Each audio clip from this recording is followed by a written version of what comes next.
Hey guys, welcome back to my channel. If you are new, welcome. My name is Tanatsa and I'm so happy that you stumbled upon this page because today is about to be juicy.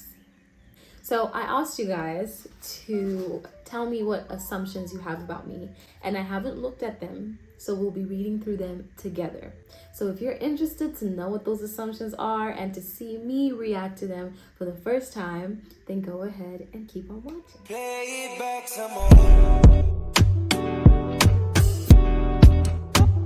These are weird to do because they're like compliments, so it feels like me sitting here and saying, yeah, I actually am very fun to hang out with.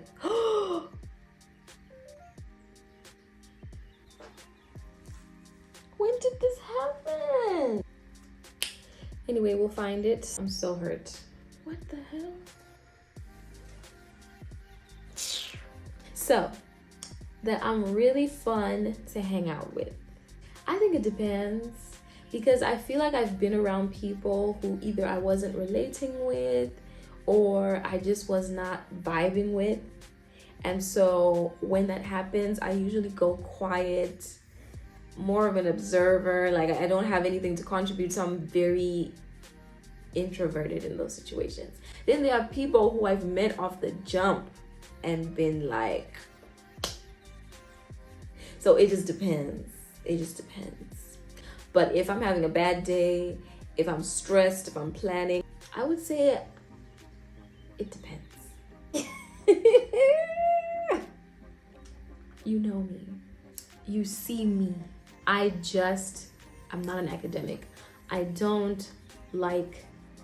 like learning, but I don't like learning in a school setting. I don't like timetables. I don't like having to go to class in the morning. I don't like homework. I don't like any of that. I'm just here to complete this one chapter. I don't know what would have happened for me to come back here again. Ooh, you are funny, girl. Or guy, I actually don't know who wrote this, but no. Oh, I wish. And I've had moments in my life where I had vendettas against rich kids because I'm just like, why did you get to have a life that I don't? But I think that's what makes me creative, is because if you can afford something, you make do. I grew up with a single mom, so you can just imagine how difficult that was. And now obviously things are stable, but I would obviously now I'm not a kid. So yeah, I did not grow up as a rich kid. I'm sorry. I'm blessed. But rich is not a word I would use to describe me.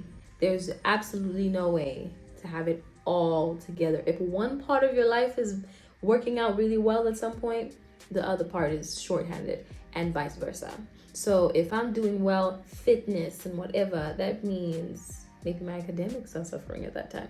If I'm focusing on school and it's going really well, I'm probably neglecting my recreational activities or something like that. Like, such is life. It's really hard to find a balance. If you're being a good mom for a while and you're really on top of your kids, your husband might be feeling neglected. Like, it's just part of life. It doesn't mean you're a horrible person. It doesn't mean you're a mess. Life is about mistakes. Life is about correction. You have to realize that you have never lived this life before. Has been no trial run before this, and there will be no trial run after. Every day is a new day with new challenges. Even if they look similar, you've never been in that particular moment before. And so the pressure to have it all together, especially in your 20s, is absolutely ridiculous. And I urge every single person to step outside of it. If you're living with your mom and you're working hard to get out of that house, that's all you need to be doing. You don't need to be stressing yourself that you're still at this age living with your parents, or you're still at this age and you haven't done what you said. Don't pay attention to social media. Good for them. Good for the people who have bought their house at 18 or bought a house at 25. But if that is not in the cards for you and you end up buying it at 35, you still bought it. Did you get me? So what did I guys is I ain't never been in no fight. Siblings don't count because you fight with siblings all the time, and It's just one person. But I do practice them by myself. I practice my comebacks and whatever, so that one day when that moment comes, I'll be ready. Also, I'm just very nervous around conflict. So a lot of people say they're intimidated by me. So maybe there's something I do that implies that, but I don't see myself. I've never been in that situation before, so I don't think this assumption is true.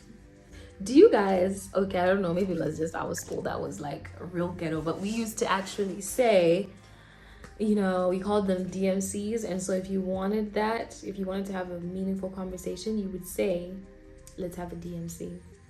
Corny. But that was the vibe. I love meaningful conversations, but I'm also learning that I don't want to be around someone who only wants to talk about meaningful stuff, because there are also lightweight things in the world. You know what I mean? Not everything is sometimes you just really want to laugh about something funny and not make it deep. You know what I mean? But I'm a fan of natural conversations. If it naturally goes into deep, meaningful conversations, then that's fine. If it stays lightweight, that's fine too. You know, things that feel natural, you know, a natural progression. So because sometimes when people try to do deep, meaningful conversations, God, they just either they become such a boring person to me, or they become superficial to me, because it doesn't look like you actually want to talk about those things. You just want to seem like you talk about those things, but it's not really. So don't force it. That's the only thing. But yes, I love a good, meaningful conversation with new information, or if we're relating on something, those are nice. So yes, I am.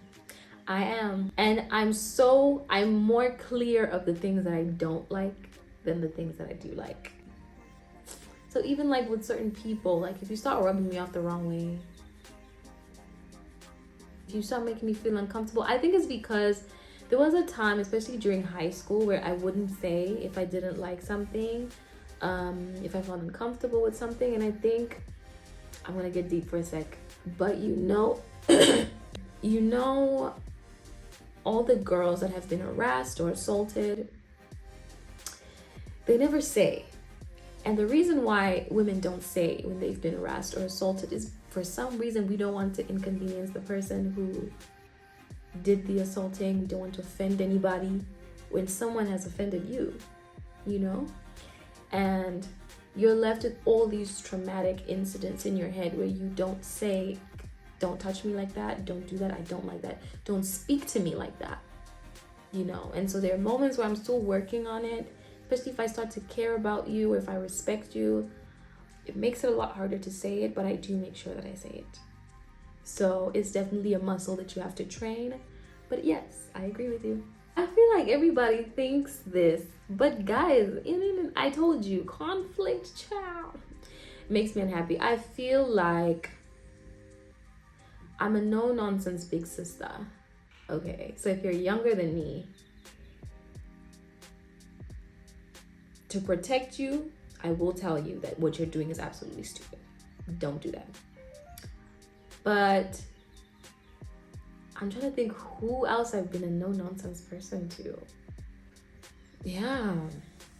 I think there are points in my life where, like, if you're pushed over the edge, then you go crazy. But for the most part, conflict literally makes me dizzy. Like, I actually feel like there are a lot of people, like, if you're known for something, that's the thing you're most insecure about. Because I see myself every day, I start thinking, no, but I don't have the body I want, or my pimples are, you know, just all kinds of things. I think you pick at yourself so much, you don't see what other people are seeing. Other people don't see you as much, so when they do, they're just seeing the overall picture and they think it's beautiful.